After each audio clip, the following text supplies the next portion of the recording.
잠깐, 이거 진짜야? 2025년에 한국이 완전히 바뀐다고? 맞아. 근데 이 무당이 누구야? 진짜 맞춘 적 있어? 아니, 이분이 2022년, 2023년 일어날 일들 다 맞췄다고? 심지어 몇 달 전에 미리? 정말. 그럼 이번 2025년 예언도. 잠깐. 근데 이거 봐. 강원도 오대산에서 갑자기 목소리가 완전 바뀌었대. 마치 다른 존재가 들어온 것처럼. 소름 돋네. 그래서 뭐라고 했는데? 대한민국. 정신 차리라고 혼탁한 기운이 이미 집 앞까지 왔다고. 본격적인 이야기 시작 전에 구독과 좋아요 한 번씩 눌러주시면 큰 힘이 됩니다. 가족이나 친구들에게 영상 공유를 해주시면 나눌수록 행복은 2배가 됩니다. 자, 그럼 이제 본격적으로 이야기를 시작해보겠습니다. 저는 최근에 정말 놀라운 이야기를 들었습니다. 강원도 백두대간 깊숙한 곳에서 수행하는 영매사 박미선 스님이 제자들과 신도들 앞에서 전한 충격적인 계시였는데요. 이분이 누구인지부터 말씀드리면 지난 몇 년간 정말 놀라운 예언들을 연달아 맞춰온 분이에요. 2022년 초에 큰 변화의 바람이 불 것이라고 하셨는데 정말 그해에 여러 큰 사건들이 터졌잖아요. 2023년에도 경제적 어려움과 사회적 혼란을 미리 예견하셨고요. 그런데 이번에는 차원이 완전히 달랐습니다. 평소 온화하던 박미선 스님의 목소리가 갑자기 엄숙해지면서 마치 천둥소리처럼 웅장하면서도 날카로워졌다고 해요. 깨어나지 않으면 너희의 삶도 너희의 자손도 함께 흔들리게 될 것이다. 이 말씀을 하실 때 그 자리에 있던 모든 사람들이 심장이 덜컥 내려앉는 경험을 했다고 합니다. 왜냐하면 스님의 목소리에 담긴 절박함과 안타까움이 너무나 생생했기 때문이죠. 사실 저도 처음엔 이런 이야기들을 그냥 흘려들었어요. 하지만 박미선 스님이 계시를 받는 곳이 바로 우리나라의 영산 중 하나라는 점에서 다르게 생각하게 되었습니다. 그 산은 예로부터 신성한 기운이 깃든 곳으로 여겨져 왔어요. 불교와 민간 신앙이 만나는 지점이기도 하고 많은 수행자들이 이곳에서 깨달음을 얻었다고 전했죠. 그런 곳에서 나온 계시라면 단순히 개인의 상상으로만 치부하기 어렵겠더라고요. 박미선 스님은 오랫동안 사람들의 고민을 들어주고 해결책을 제시해 오셨습니다. 어떤 분은 스님의 조언을 받고 사업이 번창했다고 하고 또 어떤 분은 가정의 화목을 되찾았다고 증언하시더라고요. 하지만 이번 계시는 개인적인 문제를 넘어 우리나라 전체의 운명에 관한 것이었습니다. 그래서 더욱 주목할 수밖에 없었죠. 혼탁한 기운이 문턱을 두드린다. 권력이 높은 자리에 먼저 스며들어 달콤한 소리를 속삭인다. 이 말씀이 정말 인상적이었어요. 왜냐하면 요즘 우리 사회를 보면 정말 그런 것 같거든요. 진실과 거짓이 뒤섞여서 무엇이 진짜인지 구분하기 어려운 상황들이 많아졌잖아요. 특히 소셜미디어나 인터넷을 통해 온갖 정보들이 쏟아지는데 그 중에서 어떤 것이 사실이고 어떤 것이 가짜인지 판단하기가 정말 어려워졌어요. 마치 스님이 말씀하신 달콤한 소리들이 우리 귀를 유혹하는 것 같더라고요. 눈이 가려지고 마음의 저울이 기울면 그 기운은 서서히 흘러내려 평범한 이들의 집안까지 들어간다. 이 부분도 정말 현실적으로 와닿았습니다. 위에서 시작된 혼란이 결국 일반 시민들의 일상까지 영향을 미치게 된다는 뜻이잖아요. 실제로 우리가 일상에서도 느끼는 게 있어요. 예전에는 이웃들과 허심탄회하게 나눴던 대화들이 요즘에는 조심스러워졌거든요. 정치적인 이야기나 사회 문제에 대해서는 더더욱 그렇고요. 바른 말을 하려고 해도 괜히 혼자 튀는 사람으로 취급되거나 아예 침묵하는 게 편한 길로 여겨지는 분위기가 생겼어요. 박미선 스님의 계시는 바로 이런 현실을 정확히 짚어낸 것 같았습니다. 그런데 계시는 여기서 끝나지 않았어요. 더 구체적인 미래의 모습들이 펼쳐졌습니다. 어제는 맑았던 마음이 오늘은 흐려지고 어제는 단단했던 뜻이 오늘은 흔들린다.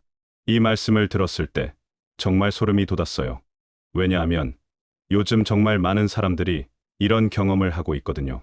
확신을 가지고 있던 것들이 하루아침에 의심스러워지고 믿고 있던 것들이 갑자기 불안해지는 경험 말이에요. 특히 젊은 세대들이 이런 혼란을 많이 겪고 있는 것 같아요. 미래에 대한 불안, 사회에 대한 불신, 인간관계에서의 어려움들이 점점 커지고 있잖아요. 박미선 스님은 이런 현상들이 단순히 개인적인 문제가 아니라 보이지 않는 부정적인 기운의 영향이라고 설명하셨어요. 신성한 보호가 지켜주던 이 땅의 문이 열리고 있다. 이 부분이 특히 무서웠어요. 우리나라를 지켜주던 보호막 같은 것이 약해지고 있다는 뜻이니까요. 그럼 왜 지금 이런 계시가 전해진 걸까요?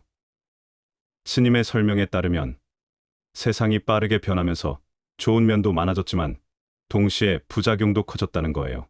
기술이 발전하면서 정보는 풍부해졌지만 그만큼 가짜 정보도 많아졌어요. 사람들 사이의 소통은 쉬워졌지만 진정한 믿음과 신뢰는 오히려 약해졌고요. 예전에는 동네에서 가족 간에 자연스럽게 나눴던 진솔한 대화들이 이제는 어려워졌어요. 서로를 의심하는 마음이 먼저 자리 잡고 진실을 말하려는 사람들이 오히려 고립되는 상황이 벌어지고 있죠. 박미선 스님이 전한 계시 속에는 이런 현실에 대한 정확한 진단이 담겨 있었습니다. 그리고 동시에 우리가 어떻게 해야 하는지에 대한 구체적인 방향도 제시해 주셨어요. 보아라. 어둡고 흐린 바람이 이미 산 아래까지 내려왔다. 이 바람은 문턱을 넘어 귀를 감싼다. 이 말씀은 마치 현재 우리 사회의 모습을 그대로 보여주는 것 같았어요. 부정적인 정보들과 가짜 뉴스들이 우리 일상 깊숙이 스며들어 있는 현실 말이에요. 귀가 달콤한 소리에 젖으면 눈은 더 이상 세상을 바로 보지 못한다. 정말 적절한 표현인 것 같아요. 우리가 듣고 싶어하는 말들, 우리의 편견을 확인해주는 정보들에만 노출되다 보면 결국 현실을 객관적으로 바라보는 능력을 잃게 되거든요. 요즘 인터넷이나 SNS의 알고리즘들이 딱 그런 방식으로 작동하잖아요. 우리가 좋아할 만한 콘텐츠들만 계속 보여주니까 결국 우리는 우리가 보고 싶어하는 것들만 보게 되는 거죠. 눈이 흐려지면 마음의 바닥이 흔들리고 바닥이 흔들리면 발걸음도 허트린다. 이 과정이 정말 무서운 것 같아요. 처음에는 작은 혼란으로 시작되지만 점점 더 큰 혼란으로 이어지게 되는 거니까요. 개인의 판단력이 흐려지면 잘못된 선택을 하게 되고 그 선택들이 모여서 사회 전체가 잘못된 방향으로 가게 되는 거죠. 혼탁한 기운은 먼저 높은 자리에 귀를 사로잡고 그 다음에는 평범한 사람들의 가슴 속으로 스며든다. 이 부분이 특히 현실적이라고 생각했어요. 권력을 가진 사람들이 먼저 잘못된 판단을 하게 되면 그 영향이 일반 시민들에게까지 미치게 된다는 뜻이거든요. 실제로 우리가 역사를 통해 본 많은 사례들이 그랬잖아요. 지도층의 잘못된 판단이나 부패가 결국 온 나라를 어려움에 빠뜨리는 경우들 말이에요. 어제까지 바르던 말이 오늘은 고집으로 취급되고 어제까지 믿음이던 것이 오늘은 의심으로 바뀐다. 이 말씀도 정말 와닿았어요. 요즘 정말 그런 경우가 많거든요. 원칙을 지키려는 사람들이 오히려 융통성 없는 사람으로 취급받고 진실을 말하려는 사람들이 문제를 일으키는 사람으로 여겨지는 경우들이 많아졌어요. 그렇게 세상은 조금씩 비틀리고 아무도 모르게 길을 잃는다. 이 마지막 부분이 가장 무서웠어요. 서서히 조금씩 변화가 일어나기 때문에 우리가 그 변화를 알아차리기 어렵다는 뜻이니까요. 마치 온도가 천천히 올라가는 물 속의 개구리처럼 우리도 모르는 사이에 위험한 상황에 빠질 수 있다는 경고인 것 같았어요. 박미선 스님이 전한 계시는 마치 거대한 거울처럼 지금 우리가 마주한 현실을 정확히 비추고 있었습니다. 사람들 사이의 대화가 끊어지고 진실한 말이 환영받지 못하는 분위기, 그리고 결국 서로가 서로를 믿지 못하게 되는 상황들이 너무나 현실적으로 느껴졌어요. 그럼 이런 달콤한 소리란 구체적으로 무엇을 의미하는 걸까요? 스님의 해석에 따르면 그것은 거짓된 약속일 수도 있고 근거 없는 소문일 수도 있다고 해요. 혹은 듣기 좋은 말만 골라내어 진실처럼 포장하는 정보들일 수도 있고요. 이런 정보들의 특징은 처음에는 편안함을 주는 것 같지만 결국 사람들의 판단력을 흐리게 만든다는 점이에요. 진실을 보지 못하게 하고 올바른 판단을 할 수 없게 만드는 거죠. 특히 나이 드신 분들은 이런 경험을 많이 해보셨을 것 같아요. 동네에서 누군가 확인되지 않은 소문을 퍼뜨리면 처음에는 그냥 웃고 넘기지만 시간이 지나면서 그 소문이 마치 진실처럼 퍼져나가는 경우들 말이에요. 몇 달이 지나고 보면 사실과 전혀 다른 이야기가 마을 전체에 퍼져서 결국 누군가 억울한 처지에 놓이기도 하잖아요. 박미선 스님의 계시는 바로 이런 현실의 모습을 영적인 언어로 풀어낸 것 같았습니다. 그런데 스님의 목소리는 더욱 낮고 단호해졌다고 해요. 길을 막지 못하고 흔들린 사람들 가운데서도 누군가는 여전히 바른 소리를 내려고 한다. 그러나 그 순간 그들은 곧바로 손가락질을 당한다. 이 부분이 정말 가슴 아팠어요. 왜냐하면 우리 모두가 한 번쯤은 경험해봤을 상황이거든요. 옳은 말을 하려고 했는데 오히려 분위기를 깨는 사람으로 취급받거나 진실을 이야기했는데 고집쟁이라는 소리를 들었던 경험들 말이에요. 마치 어두운 방 안에서 홀로 등불을 켠 것처럼 그 빛이 다른 이들의 눈에는 불편함으로 보이기 때문이다. 정말 적절한 비유인 것 같아요. 어둠에 익숙해진 사람들에게는 갑작스러운 빛이 오히려 불편하게 느껴질 수 있거든요. 사회가 어떤 방향으로 흘러갈 때 그 흐름에 반대되는 목소리를 내는 사람들은 자연스럽게 고립되기 쉬워요. 설령 그 목소리가 옳은 것이라고 해도 말이에요.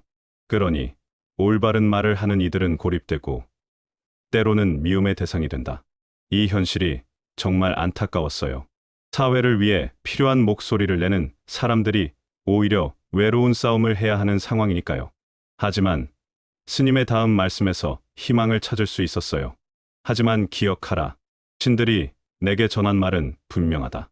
빛은 늘 외로운 곳에서 시작된다. 이 말씀이 정말 인상적이었어요. 진정한 변화나 개선은 항상 소수에서 시작된다는 뜻이니까요. 사람들은 빛을 미워하면서도 결국에는 그 빛을 찾아가게 된다. 역사를 돌아보면 정말 그런 것 같아요. 처음에는 무시당하거나 비난받았던 주장들이 시간이 지나면서 인정받게 되는 경우들이 많았잖아요. 그러니 지금 외롭게 선 사람들을 외면하지 말고 그들에게 힘을 보태라. 그것이 곧 이 나라가 다시 길을 찾는 첫걸음이 될 것이다. 이 부분에서 우리가 실제로 무엇을 해야 하는지에 대한 구체적인 방향을 제시해 주셨어요. 바른 소리를 하는 사람들을 지지하고 도와주는 것이 바로 우리가 할 수 있는 일이라는 거죠. 이 말씀은 청중들에게 강렬한 울림을 주었다고 해요. 왜냐하면 누구나 살아오면서 바른 말을 하다가 외면받은 경험이 있기 때문이죠. 진실을 이야기하려는 사람은 흔히 고집스럽다는 소리를 듣고 차라리 입을 다물라는 조언을 받기도 하잖아요. 하지만 시간이 지나면 그 말이 옳았다는 것이 드러나는 경우가 대부분이에요. 스님이 전한 계시는 바로 그 점을 다시 일깨워주는 것 같았습니다. 사회가 혼탁할수록 가장 먼저 무너지는 것이 바로 올바른 말이에요. 사람들은 귀찮음을 피하고 싶어하고 때로는 불편한 진실보다 달콤한 거짓을 선택하기도 하거든요. 하지만 거짓은 결국 또 다른 거짓을 낳아서 모든 것을 왜곡시켜요. 이때 진실을 지키는 소수는 점점 고립되지만 스님이 말씀하신 것처럼 바로 그 소수의 목소리가 미래를 밝히는 불씨가 되는 거죠. 스님이 강조하신 것은 단순한 경고가 아니라 행동의 촉구였어요. 특히 평범한 시민들이 서로를 지켜줘야 한다는 점이었죠. 바른 말을 하는 사람들을 비난하는 분위기에 휩쓸리지 말고 오히려 조용히라도 지지해 주어야 한다는 거예요. 그것이 바로 나라를 지키는 힘이라고 하셨습니다. 그런데 계시는 여기서 끝나지 않았어요. 더 충격적인 내용들이 이어졌습니다. 스님은 다시 눈을 감고 잠시 침묵하시더니 마치 멀리서 들려오는 목소리를 전달하는 듯 말씀하셨다고 해요. 혼탁한 기운은 사람들의 마음을 조각낸다. 가까운 사람들 사이에서도 서로 눈빛을 피하고 친했던 사람들도 한순간에 등을 돌린다. 이 말씀을 들었을 때 정말 섬뜩했어요. 왜냐하면 요즘 정말 그런 일들이 많이 일어나고 있거든요. 이유는 단순하다. 악한 영들이 불러주는 말이 더 달콤하기 때문이다. 여기서 말하는 악한 영들이라는 것은 우리를 분열시키려는 모든 부정적인 힘들을 의미하는 것 같았어요. 시기, 질투, 의심, 미움 같은 감정들 말이에요. 저 사람은 너를 해치려 한다라는 속삭임이 들리면 오래 쌓은 믿음도 하루아침에 무너진다. 정말 무서운 이야기죠. 작은 의심의 씨앗 하나가 심어지면 오랫동안 쌓아온 신뢰관계도 금세 무너질 수 있다는 뜻이니까요. 그래서 어머니와 자식이 갈라지고 부부가 갈라지며 동네 사람들이 서로를 의심한다. 이런 일들이 실제로 우리 주변에서 일어나고 있어요. 가족 간에도 정치적 견해가 다르다고 해서 갈등이 생기고 오랜 친구들도 사소한 의견 차이로 멀어지는 경우들이 많아졌잖아요. 그러다 보면 나라 전체가 흩어진 모래처럼 힘을 잃는다. 개인과 개인이 흩어지면 결국 사회 전체의 결속력도 약해진다는 뜻이에요. 이것이 바로 스님이 경고하신 가장 큰 위험이었습니다. 갈라짐이야말로 가장 큰 재앙이다. 외부의 칼날보다 무서운 것은 안에서 일어나는 불신이기 때문이다. 이 말씀이 정말 핵심인 것 같아요. 외부의 위협보다 내부의 분열이 더 위험하다는 거죠. 실제로 역사를 보면 강한 나라도 내부의 분열로 인해 무너진 경우가 많았어요. 반대로 어려운 상황에서도 국민들이 단합하면 위기를 극복할 수 있었고요. 스님의 계시는 우리 일상에서도 충분히 경험할 수 있는 내용이었어요. 가족 간의 불화, 친구 간의 오해, 공동체의 갈등은 누구에게나 익숙한 일이니까요. 하지만 스님의 관점에서 보면 이런 갈등들이 단순한 감정의 문제가 아니라 보이지 않는 부정적인 기운의 영향이라는 거예요. 사람들을 갈라놓는 힘은 언제나 보이지 않게 스며들어요. 누군가 노골적으로 다투게 만들지는 않아요. 대신 마음속에 작은 의심을 심어놓죠.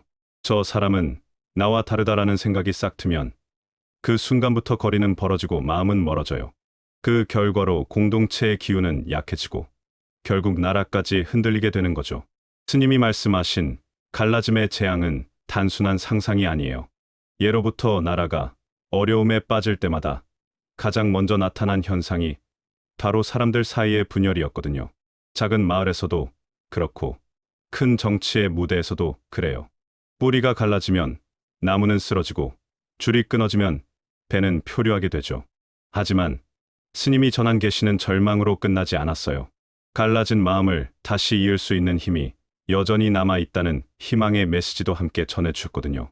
스님은 잠시 깊은 호흡을 하시며 주변을 둘러본 뒤 조용하지만 힘 있는 목소리로 말씀을 이어가셨다고 해요. 갈라진 마음을 잇는 끈은 멀리 있지 않다. 그것은 바로 깨달음이다. 여기서 말하는 깨달음이라는 것이 거창한 종교적 수행을 의미하는 게 아니었어요. 깨달음이란 거창한 수행이 아니다. 남을 의심하기 전에 내 마음을 먼저 비추는 것이다. 정말 실용적이고 현실적인 조언이었어요. 다른 사람을 탓하기 전에 먼저 자신을 돌아보라는 뜻이니까요. 누가 어떤 말을 전하더라도 정말 그런가? 하고 내 안에서 되새기는 힘. 그것이 깨달음의 시작이다. 이 말씀이 정말 와닿았어요. 요즘처럼 정보가 넘쳐나는 시대에 꼭 필요한 능력이거든요. 무엇이든 한 번 더 생각해보고 확인해보는 습관 말이에요. 악한 영들은 바로 그 힘을 두려워한다. 사람의 마음이 맑아지면 그들의 속삭임이 더 이상 들어오지 못하기 때문이다. 그래서 스님은 우리에게 이렇게 당부하셨어요. 백성들이여, 눈을 크게 뜨고 귀를 다듬어라. 허튼 소리에 흔들리지 말고 바른 뜻을 찾아내라. 그러면 흩어진 기운은 다시 모일 것이다. 이 말씀은 단순히 종교적인 깨달음을 말하는 게 아니라 우리가 일상에서 실천할 수 있는 구체적인 태도를 가리키는 거였어요. 작은 의심 앞에서 즉시 반응하지 않고 한 번 더 생각하고 확인하는 자세가 바로 그것이죠. 이런 태도가 바로 공동체를 지키는 최소한의 장치이기도 해요. 혼란스러운 세상일수록 사람들은 서둘러 결론을 내리려고 하거든요. 남의 말에 즉각 동조하거나 반대로 즉각 등을 돌리는 경우가 많았죠. 하지만 스님이 일러주신 깨달음은 바로 이런 서두름을 멈추는 데서 시작되는 거예요. 잠시 멈추고 마음을 다스리면 불필요한 오해가 줄어들고 그것이 곧 사람들을 이어주는 끈이 되는 거죠. 모두가 조금 더 맑아진다면 악한 영들이 붙잡을 틈이 사라진다. 그러니 한 사람 한 사람의 깨달음이 곧 나라를 바로 세우는 힘이다. 이 구절이 정말 인상적이었어요. 거대한 힘이나 특별한 제사가 아니라 국민 개개인의 마음 변화가 나라를 지키는 힘이 된다는 점을 강조하신 거니까요. 마지막으로 스님은 이렇게 말씀하셨어요. 나라의 기운은 하늘이 내리지만 붙잡는 것은 백성의 뜻이다. 집안에 작은 등불 하나씩을 켜라. 그것은 정직과 선행에서 비롯된다. 등불이 많아질수록 악한 기운은 설 자리를 잃는다. 올바른 말을 하는 자 곁에 서라. 작은 지지가 모여 강물이 되고 강물은 온 땅을 적시며 나라의 기운을 새롭게 한다. 박미선 스님의 이 예언은 2025년 우리나라의 위기와 희망이 함께 있지만 결국 국민 한 사람 한 사람이 작은 습관과 선한 목소리를 지켜낼 때 나라가 굳건해지고 새로운 길이 열린다는 메시지였습니다. 여러분도 이 영상을 보시면서 많은 생각이 드셨을 것 같아요. 이런 소중한 메시지가 더 많은 분들에게 전해질 수 있도록 구독과 좋아요 꼭 눌러주시고 가족이나 친구들에게도 공유해주세요. 여러분의 작은 행동 하나하나가 모여서 더 밝은 미래를 만들어갈 수 있을 거라고 믿습니다. 감사합니다.